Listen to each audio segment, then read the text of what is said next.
राम कथामृत के जिज्ञासु श्रोता बंधु, आज के इस एपिसोड में हम लोग जो है रामचरितमानस के संबंध में चर्चा करेंगे।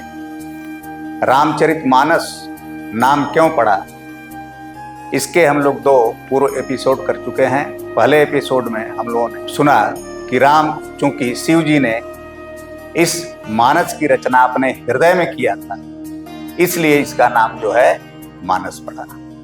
दूसरे एपिसोड में हम लोगों ने रामचरितमानस की तुलना जो है मानसरोवर से किया है। तुलना नहीं किया है, बल्कि रूपक के रूप में उन दोनों का स्वरूप का वर्णन किया है। और आज के इस एपिसोड में हम लोग जो है वास्तव में जीव की जो मूल समस्या है उसका अंतःकरण यानी मानस, अंतःकरण ही मानस है। तो मानस को कैसे शुद्ध किया जाए ताकि हम जो है सही ढंग से भक्ति कर सकें और ईश्वर को प्राप्त कर सकें। तो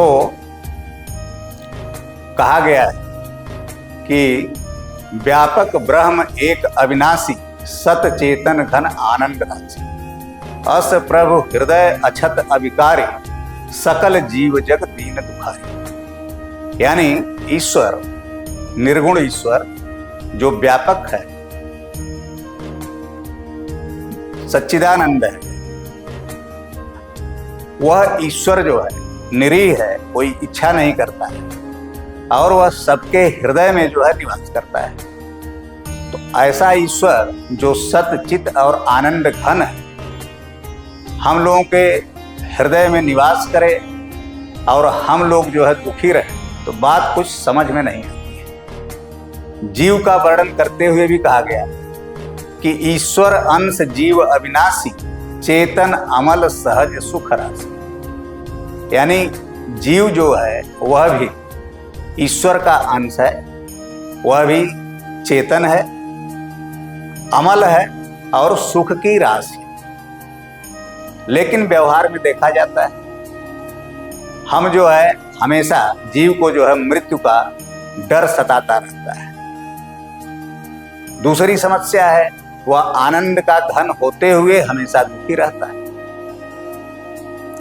और हमेशा गलत से गलत काम करता है, यानी ज्ञान स्वरूप होते हुए वह अज्ञानी हो जाता है। इसकी जो है वास्तव में कारण क्या है और इसका निवारण क्या है, इसी संबंध में मानस कांड में, उत्तरकांड में विस्तार से वर्णन किया है। इसलिए भी इसका जो है मानस नाम तुलसीदास जी ने रखा। अब उन्होंने जो कारण बताया है कि जड़ चेतन ग्रंथि पड़ गई, यद्यपि मृषा छूटत कठिन। यानी मानसकार कहते हैं कि यह जड़ और चेतन के बीच में जो ग्रंथ पड़ गई, यह है तो चूंकि झूठी यानी मृषा है, लेकिन इंसान को लगती है सच्ची। तो श्रुति पुराण बहु कहे उपाई, छूट न अधिक अधिक अरुझाई।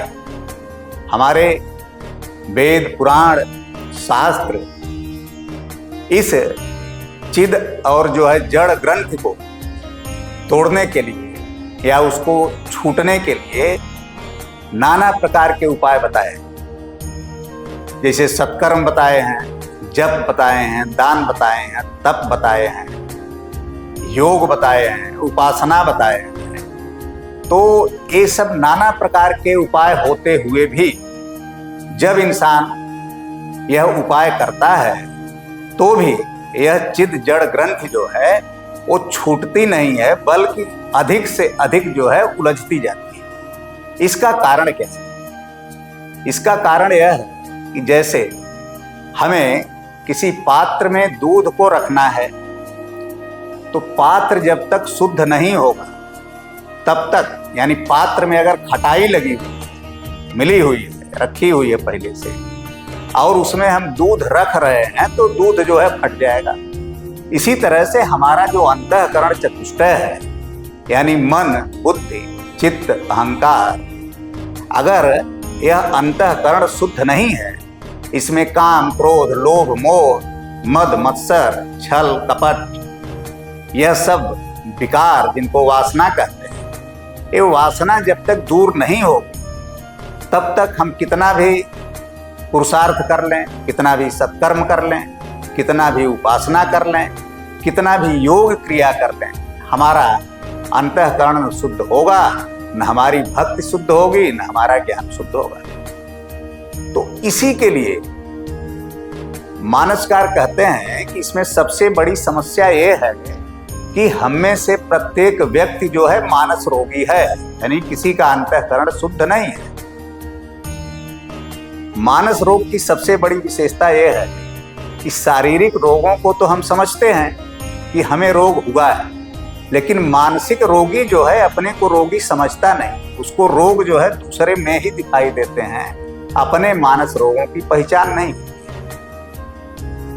जिस प्रकार से चरक संहिता में बताया गया है शारीरिक रोगों के बारे में कि कफ, पित्त, वायु जब ये संतुलित मात्रा में रहते हैं तो व्यक्ति जो है स्वस्थ होता है शारीरिक रूप से।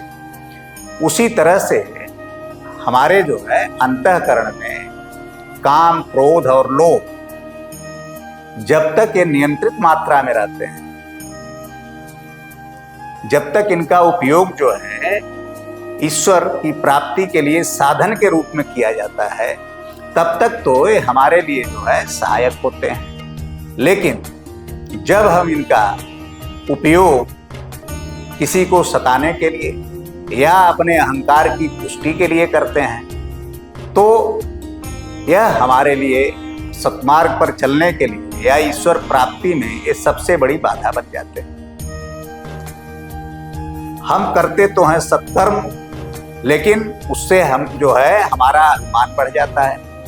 यानी जैसे हम दान दे रहे हैं तो दानी होने का अभिमान, ज्ञान प्राप्त कर रहे हैं तो ज्ञानी होने का अभिमान। इसी तरह से यानी हम समझ भी नहीं पाते। यही विधि सकल जीव जग रोगी, शोक हरस भय प्रीति वियोगी। यानी किसी भी पद पर कोई हो, अगर उसे इस समय हर्ष है या कोई पद मिला हुआ है तो पद हमेशा छीनने का डर रहता है, और अगर हम दुखी हैं तो दुख की निवृत्ति के लिए प्रयास करते हैं। जैसे ही सुख मिलता है सुख जो है छिन न जाए इसका डर रहता है। तो शोक, हर्ष, प्रीत और वियोग, इन्हीं को लेकर के हम हमेशा जो है शोकाकुल रहते हैं। हमारी समस्याओं का कोई जो है परमानेंट इलाज हमको नहीं दिखाई देता है। इसके लिए परंपरागत रूप से 3 साधन बताए गए। धर्म यानी सत्कर्म करना, उपासना करना, और तीसरा बताया गया है कि योग क्रिया यानी अष्टांग योग या क्रिया योग। तो जो हम धर्म करते हैं तो धर्म से हमारे जो चारित्रिक दोष हैं वो मिटते तो हैं, लेकिन हम जो है हमें धार्मिक होने का अभिमान हो जाता है। उपासना करने पर हमारी एकाग्रता तो बढ़ती है, जो बहिर्मुखी इंद्रियां और मन वह एकाग्र तो होते हैं ईश्वर के प्रति, लेकिन चूंकि अंतःकरण जो है शुद्ध हुआ नहीं है, शुद्ध ज्ञान हमें हुआ नहीं, तो फिर जो है जैसे ही हम पूजा या उपासना से उठते हैं फिर वही बहिर्मुखी हमारा मन और इंद्रियां हो जाती हैं। और योग में भी, योग एक जो है धर्म और उपासना से अच्छी स्थिति है जिसमें योगस चित्त वृत्त निरोध है।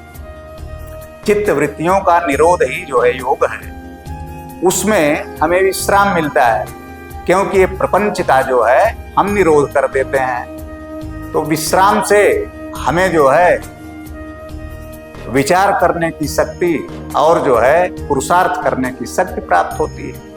तो इस तरह से धर्म से, दुश्चरित्रता से हम बचने का प्रयास करते हैं। उपासना से अपने मन और इंद्रियों को ईश्वर उन्मुखी करते हैं, और योग के द्वारा हम जो है विचार और जो है कर्म करने की जो है शक्ति प्राप्त करते हैं। लेकिन ये साधन भी जो है बहुत कारगर सिद्ध नहीं होते, इसलिए इसके हम और आगे जाते हैं। जो हमारे जो है बहिरंग साधन यानी षट संपत्तियां, तो काम को नियंत्रित करने के लिए बताया जाता है कि हम ब्रह्मचर्य का पालन करें, क्रोध को नियंत्रित करने के लिए अहिंसा का पालन करें, लोभ को नियंत्रित करने के लिए अपरिग्रह और अस्तेय का पालन करें, और झूठ को नियंत्रित करने के लिए हम सत्य बोलें। लेकिन ये वास्तव में ये पांचों चीजें हैं एक ही। जब हम जो है हिंसा वृत्ति, हिंसा की निवारक वृत्ति का नाम ही जो उसका नाम भी जो है अहिंसा जो है, तो वही तो हमारी जो है शांति प्रदान करती है। इसी तरह से काम की निवारक वृत्ति का नाम जो है ब्रह्मचर्य, तो ब्रह्मचर्य का पालन करने से क्या मिलता है? हमारा अंतःकरण शांत होता है, हम लोभ नहीं करते हैं। जिस समय लोभ की भावना नहीं करते हैं उस समय हमारा अंतःकरण जो है शांत होता है। झूठ नहीं बोलते हैं यानी सत्य में प्रतिष्ठित रहते हैं तो हमारा अंतःकरण शांत होता है। इस तरह से इन वृत्तियों का जो वास्तविक यानी हमें विचार करने की जो आधारशिला है, जो अधिष्ठान है, वह हमारा अंतःकरण जो है वो शुद्ध होना चाहिए। यानी जब तक नहीं होगा तब तक हम न उपासना हमारी शुद्ध होगी न हम शुद्ध रूप से विचार कर पाएंगे।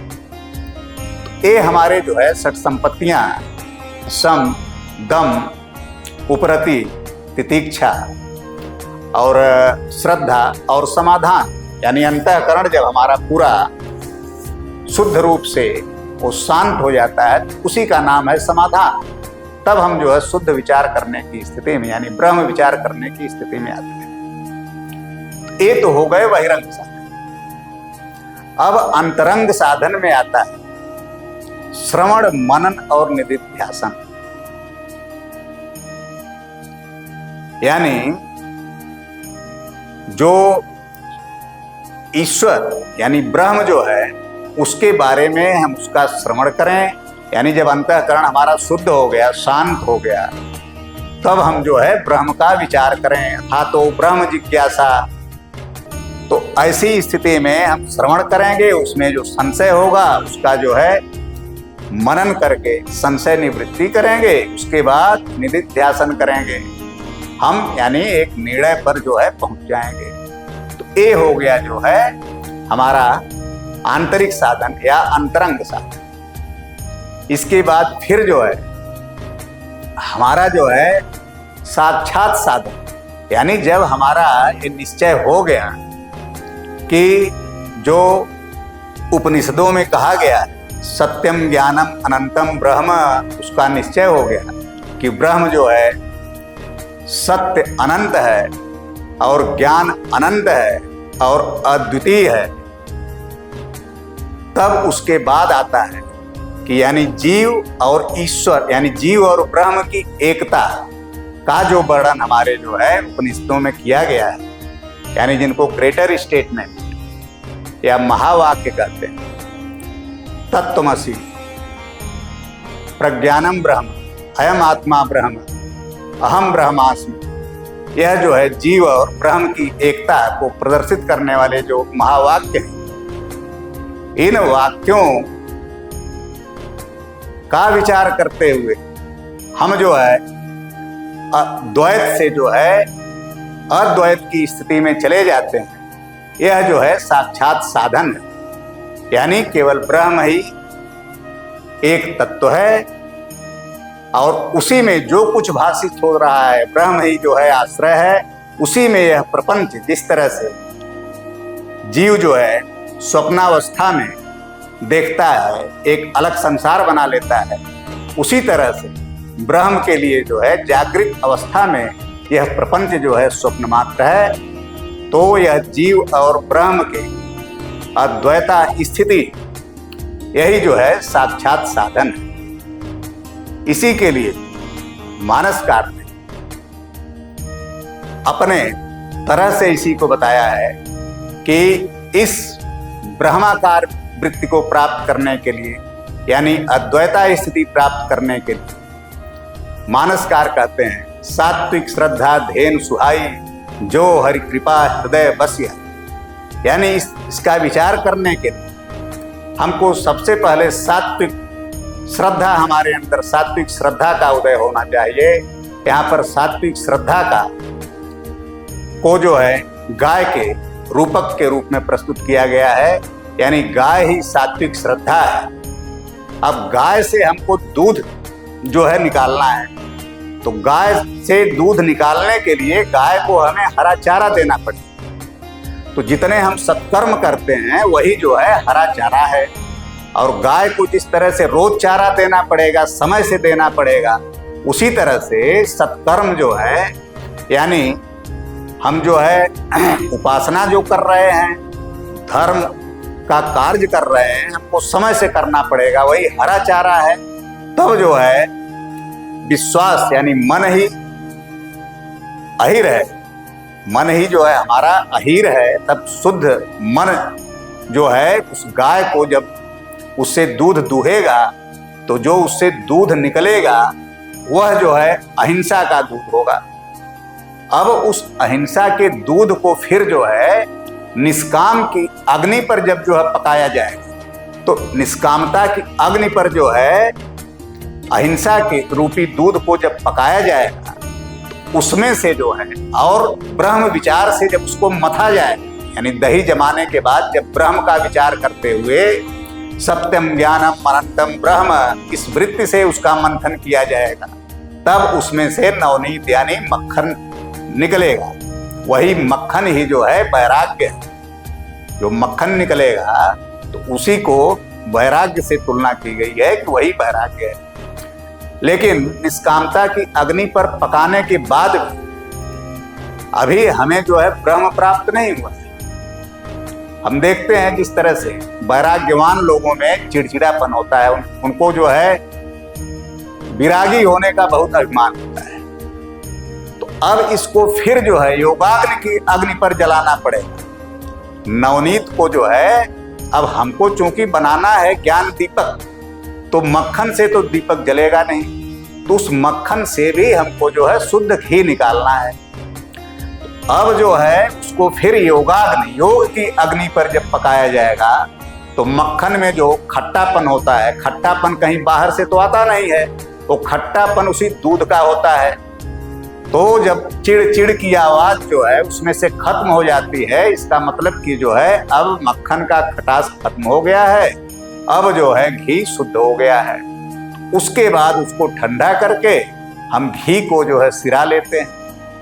तो इस तरह से हमारा जो है घी जो है निकल गया, ज्ञान रूपी घी, यानी ज्ञान का घी जो है हमने निकाल दिया। अब इसके बाद आती है स्थिति, घी तो निकल गया, अब हमें दीपक जलाने के लिए यानी तेल यानी घी तो मिल गया, अभी हमको दीपक भी चाहिए और बत्ती भी चाहिए।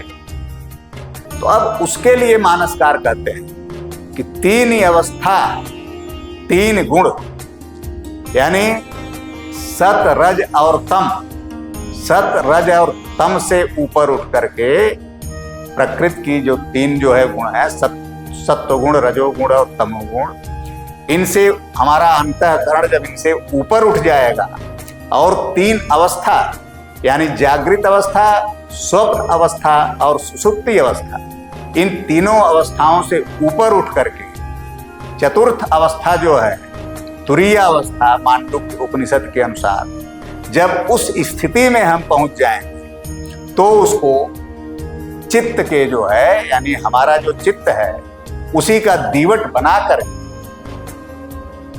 तो जब तीन अवस्था, तीन गुण, इनसे जो है तीनों अवस्थाओं को पार करके तुरीय अवस्था में पहुंच जाएंगे और त्रिगुण से ऊपर उठ करके जो वो बत्ती बनेगी वह बत्ती शुद्ध होगी और उसको जो है अपने चित्त के दीवट पर रख कर जब हम यह दीपक जलाएंगे, तो इस दीपक में हमारे जितने अंतःकरण के काम, क्रोध, लोभ, मोह, मद, मत्सर, अन्य जो है मल है, सब मलों का विनाश हो जाएगा। लेकिन इसमें मानसकार बताते हैं इसमें दो बाधाएं। हमने जो है ब्रह्माकार वृत्ति तो बना लिया और हमारा जो है अंतःकरण शुद्ध हो, लेकिन इसमें पहली जो है समस्या वह है कि हमारे मन और हमारी इंद्रियां यह जो है प्राकृतिक ढंग से ही बहिर्मुखी बनी हुई। इंद्री द्वार झरोखा नाना, तह तह सुर बैठे कर थाना, आवत देखहि विषम बयारी, ते हठ देहि कपाट भारी। यानी जैसे ही हमारा मन और इंद्रियां बहिर्मुखी होती हैं, वहां के जो देवता हैं, देवताओं को भी विषय बहुत प्यारे होते हैं और इंद्रियों को भी विषय बहुत प्यारे होते हैं। वह अपने दरवाजे और झरोके खोल देते हैं देवता लोग और इंद्रियां, और फिर विषय आकर के हमारे अंतःकरण में जो है वासना के रूप में प्रविष्ट कर जाता है और हमारा अंतःकरण उनका चिंतन करने लगता है। इस तरह से फिर जो है अगर हम संभले नहीं तो फिर जो है दुर्घटना घट जाती है, हमारा अंतःकरण हो जाता है। दूसरा समस्या मानसकार ने ये बताया कि सिद्धियां, यानी जब हमारी अंतःकरण शुद्ध हो जाता है तो नाना प्रकार की सिद्धियां जो है रिझाती हैं।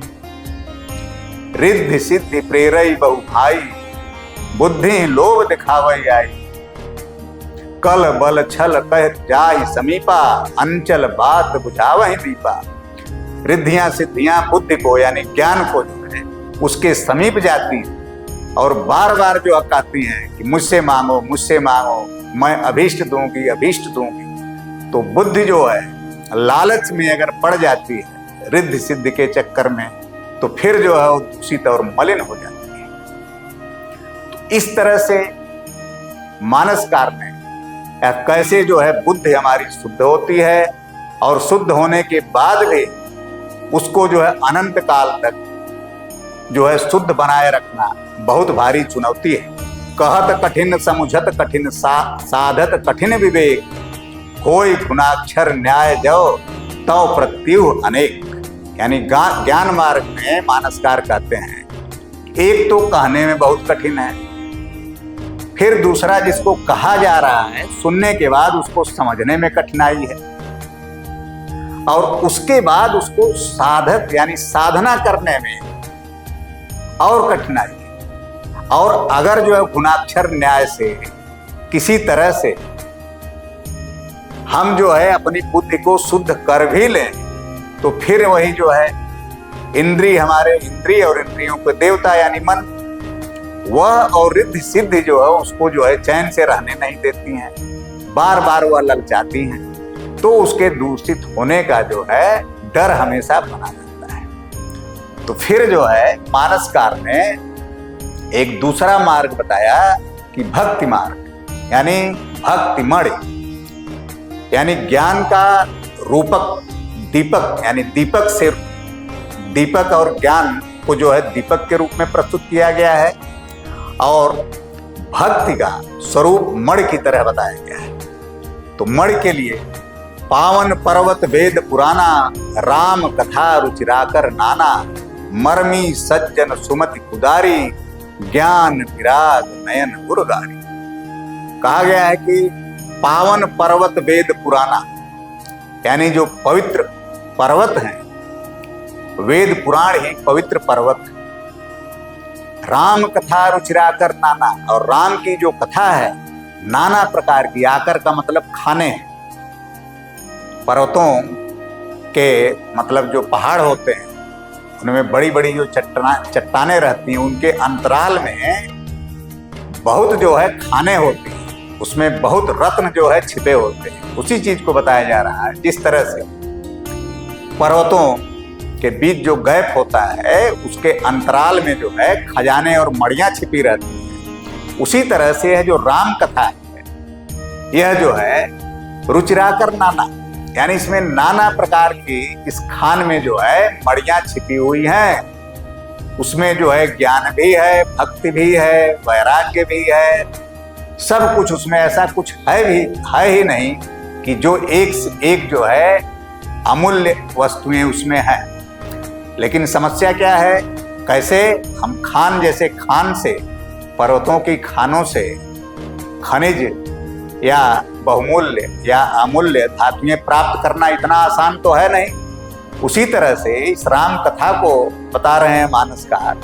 मर्मी सज्जन सुमति कुदारी, यानी मर्मी सज्जन, जो सज्जन लोग हैं, जो रहस्य को जानते हैं, सुमति कुदारी, उनकी जो है सुमति यानी बुद्धि जो है कुदाल का काम करती है, यानी जिनकी बुद्धि जो है बहुत ही कुशाग्र है, वह राम के चरित्र को, प्रभाव को, स्वभाव को जो जानते हैं राम की कृपा से।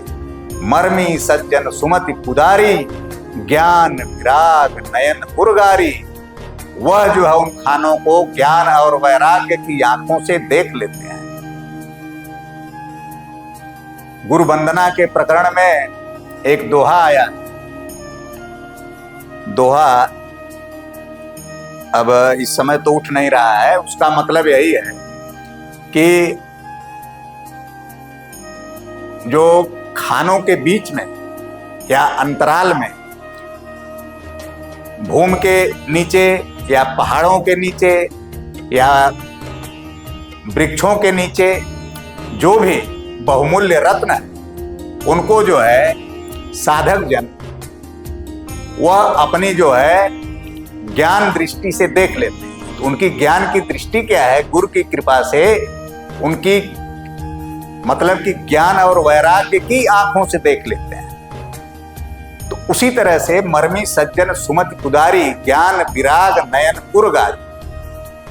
उर्गारी का मतलब गरुड़, गरुड़ जी को जो है काकभुसुंडी जी कथा सुना रहे हैं कि ज्ञान विराग की आंखों से वह जो है राम कथा में जो यह गूढ़ रहस्य छिपा हुआ है उसको वह जान लेते हैं। कहु भगति पथ कवन प्रयासा, जोग न जप तप मख उपवासा, यानी भक्ति करने में कोई समस्या ही नहीं है, भक्ति कोई भी कर सकता है। राम भगति मणि उर बस जाके, दुख लवलेश न सपने ताके, यानी राम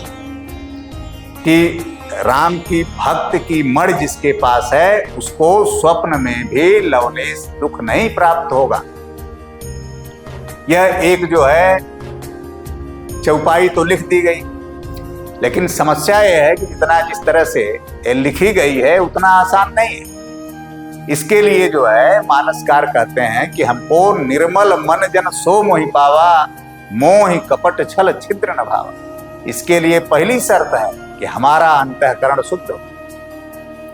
मन क्रम वचन छाड़ी चतुराई, भजत कृपा करी हई रघुराई, यानी मन क्रम वाणी से अगर हम ईश्वर की शरणागति लेते हैं, ईश्वर स्वयं हमें जो वांछित है वह जो है उपलब्ध कराएगा और अपनी भक्ति हमें स्वयं जो है वो बताएगा। भक्ति की दिशा में हमारी गति स्वतः होगी, वो ईश्वर की जिम्मेदारी। गीता में भी कहा गया, अनन्यास चिंतयन्तो माम ते जनाः पर्युपास्ते, तेषां नित्याभियुक्तानां योगक्षेमं वहाम्यहम्, यानी जो मेरे भक्त अनन्य भाव से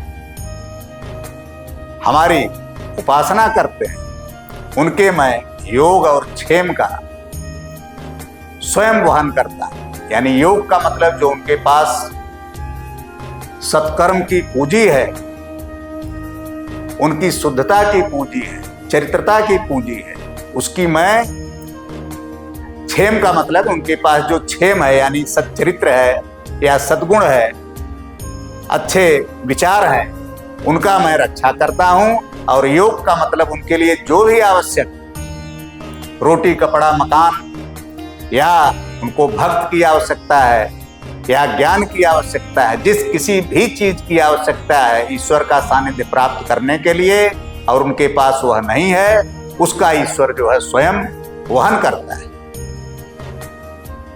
मानस में भी कहा गया, करऊं सदा तिनकै रखवारी, जिमि बालक राखई महतारी, गह शिशु बच्छ अनल अहिधाई, तह जननी राखई अरगाई, जन कहूं कछु अदेय नहीं मोरे, अस पर तीति तजहु जनि भोरे। नारद को उपदेश करते हुए श्री रामचंद्र जी कहते हैं, हे नारद जी, अपने जन के लिए, भक्त के लिए, जो मन वचन कर्म से मेरा भक्त है, उसके लिए कुछ भी अदेय नहीं है जो मैं न दे सकूं। लेकिन कुपथ मांग रुज व्याकुल रोगी, वैद न दे सुनह मुन जोगी। वह अगर कुपथ्य मांगता है, जिससे उसका सच्चरित्र, उसका ज्ञान अथवा उसकी भक्ति नष्ट होने की संभावना है, मैं उसको कदापि नहीं देता। उसको वही चीज दूंगा जिससे वह जो है मेरे निकट आए और मेरे जो है स्वभाव और प्रभाव को जान सके। इस प्रकार से मानस कार्य में जो है अंतःकरण यानी मानस रोगों का कैसे समाधान हो, उसका मूल कारण भी बताया और उसका निवारण यानी ज्ञान दीपक और भक्ति मण के रूप में किया। भक्ति मण के ज्ञान दीपक में जैसे तेल भी चाहिए, बत्ती भी चाहिए, दीपक भी चाहिए, मणि में कुछ नहीं चाहिए। परम प्रकाश रूप दिन राति, नहीं कछु चाहिए दिया घृत बाती। यानी न दिया चाहिए, न घी चाहिए, न बत्ती चाहिए। लेकिन ज्ञान दीपक में क्या है? सोह अस्मित वृत्ति अखंडा, दीप शिखा सोई परम प्रचंडा। परम प्रचंड दीपक तो जलता है, लेकिन उसमें वही तेल चाहिए, दीपक भी चाहिए और बत्ती भी चाहिए। उसमें जो बाधाएं हैं पहले ही बताया गया है। इस प्रकार से मानस कार्य, यही 3 कारण थे जिसके कारण जो है रामचरितमानस इस ग्रंथ का नाम रखा है नारायण।